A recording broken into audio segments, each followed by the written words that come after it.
স্বামীজি নিজেকে খুব শ্রদ্ধা করতেন নিজের দেশ ও জাতিকে। সঙ্গে সঙ্গে চাইতেন ভারতবর্ষের প্রতিটি মানুষই আত্মমর্যাদা বোধে প্রতিষ্ঠিত হোক। বিদেশে যাওয়ার আগে একটা ঘটনা। আবু রোড স্টেশনে গাড়িতে বসে আছেন স্বামীজি। গাড়ি ছাড়তে তখনও দেরি। গাড়ির কম্পার্টমেন্টে বসেই তার সঙ্গে গল্প করছেন তার এক বাঙালি অনুরাগী। এমন সময় এক ইউরোপিয়ান টিকিট চেকার এসে সেই ভদ্রলোকটিকে নেমে যেতে বললেন। সেই ভদ্রলোকও রেল কর্মচারী, মানে যিনি স্বামীজির সাথে বসে বাঙালি একজন কথা বলছিলেন, স্বামীজির যে অনুরাগী, তিনিও রেল কর্মচারী। কিন্তু তাকে এই টিকিট চেকার এসে, ইউরোপিয়ান টিকিট চেকার নিয়ে এসে সেই ভদ্রলোককে নেমে যেতে বললেন।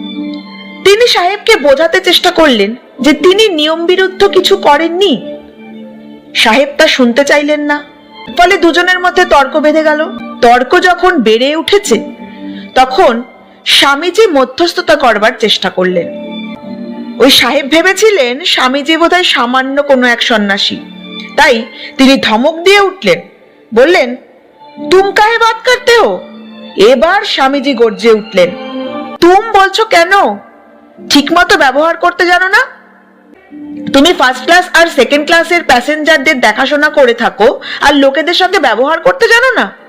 তুমি তুম না বলে আপ বলছো না কেন? বেগতিক দেখে সাহেব এবার ইংরেজিতে বললেন, দুঃখিত, মানে সরি, এটা বললেন। আমি এই ভাষাটা ভালো করে জানি না, আমি শুধু এই লোকটাকে এইটুকু বলেছে, ব্যাস, এই লোকটাকে আবার বলেছে, এই লোকটাকে। শেষ করতে পারলো না কথাটা। তখনই তীব্র কণ্ঠে আবার স্বামীজি বলে উঠলেন, এই বললে তুমি হিন্দি ভাষাটা ভালো করে জানো না, এখন দেখছি তুমি তোমার নিজের ভাষাটাও ভালো করে জানো না। লোকটা বলছো কাকে? উনি একজন ভদ্রলোক, জেন্টলম্যান। স্বামীজি সাহেবটিকে বললেন যে তার এই দুর্ব্যবহারের জন্য তিনি তার উপরওয়ালাকে জানাবেন।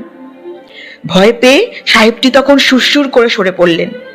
চারিদিকে তখন ভিড় জমে গেল। স্বামীজির সঙ্গে সেখানে ওই বাঙালি ভদ্রলোক ছাড়াও ছিলেন মুন্সি জগমোহন লাল।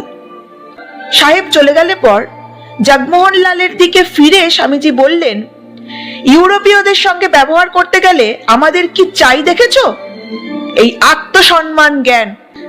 আমরা কে, কি দরের লোক সেটা না বুঝে ব্যবহার করাতেই লোকে আমাদের ঘাড়ে চড়তে চায়।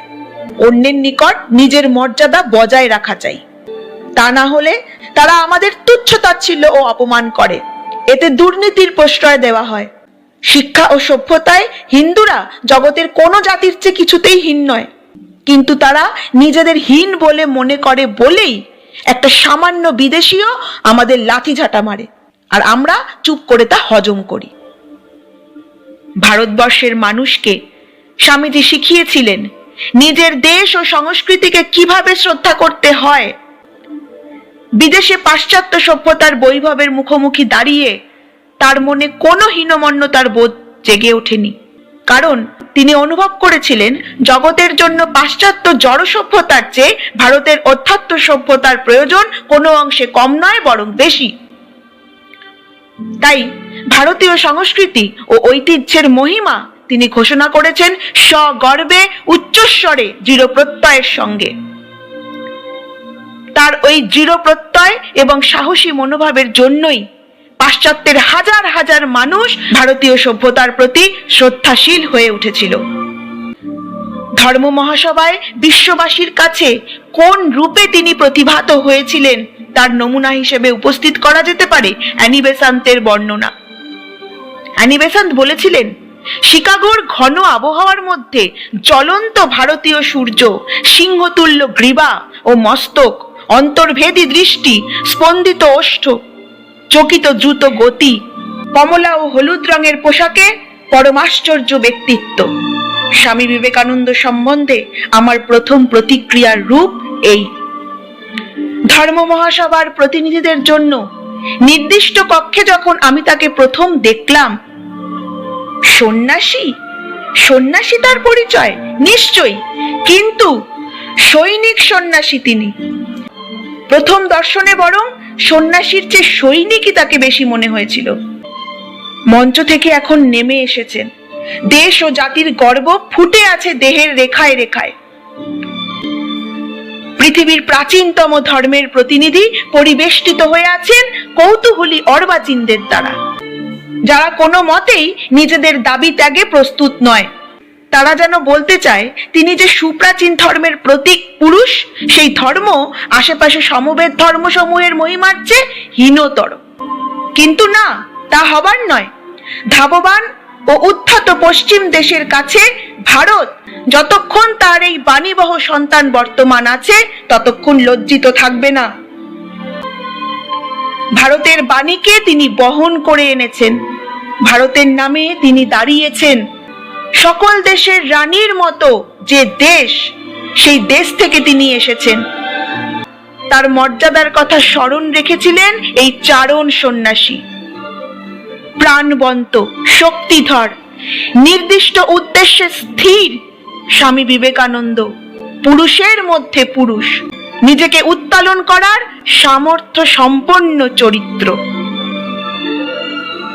স্বামীজির জীবনের স্মরণীয় ঘটনায় আজ এইটুকুই। এই আগুনরূপী মানুষটার আজকের যে স্মরণীয় ঘটনার পর্বটা ছিল, সেটার পরে আমার আর নিজের কোনো বক্তব্য রাখতে ইচ্ছা করছে না। হ্যাঁ, শুধু এইটুকুই বলতে পারি, নিজেদের কি করে সম্মান করতে হয়, নিজেদের কি করে শ্রদ্ধা করতে হয়, এবং তোমার জাতিকে, তোমার নিজের দেশকে, নিজের কালচারকে কি করে সম্মান করতে হয়, এবং অন্য কালচারের মানুষকেও কি করে সম্মান করতে হয়, সেটা নিশ্চয়ই স্বামীজির থেকে ভালো শিক্ষক আমাদের আর কেউ নেই শিখিয়ে দেবার মতো।